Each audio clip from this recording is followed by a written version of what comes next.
Hi, ಇದು Monday evening vlog. ನಾನು ಸಾಂಬಾರೆಲ್ಲ ಮೊದಲೇ ರೆಡಿ ಮಾಡ್ಕೊಂಡು ಸ್ವಲ್ಪ ಒಗ್ಗರಣೆ ಕೊಟ್ಟೆ. ಹಾಗೆ ಇನ್ನೊಂದು ಕಡೆ ನಾನು ಪಾಪುಗೆ ಫುಡ್ ರೆಡಿ ಮಾಡ್ಕೊಳ್ತಾ ಇದ್ದೀನಿ.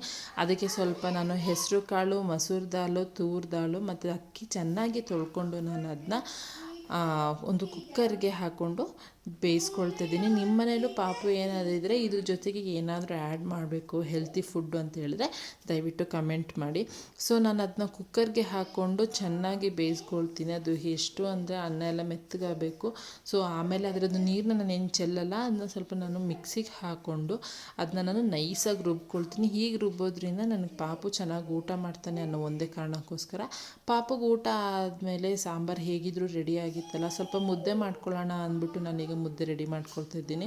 ಸೊ ಮೊದಲು ಅಂಬಲಿ ಕಲಿಸ್ಕೊಂಡು ಅಂಬಲಿ ಚೆನ್ನಾಗಿ ಕುದ್ಮೇಲೆ ಮತ್ತೆ ಅದಕ್ಕೆ ಹಿಟ್ಟು ಹಾಕ್ಕೊಂಡು ಹುಡಿ ಹಾಕ್ಕೊಂಡು ನಾನು ಅದನ್ನ ಮಿಕ್ಸ್ ಮಾಡ್ಕೊಳ್ತೀನಿ. ಚೆನ್ನಾಗಿ ರುಬ್ಬಿಸ್ಕೊಂಡ್ಮೇಲೆ ನಾನು ಅದನ್ನ ಮುದ್ದೆ ರೆಡಿ ಮಾಡ್ಕೊಂಡಿದ್ದೀನಿ. Thank you.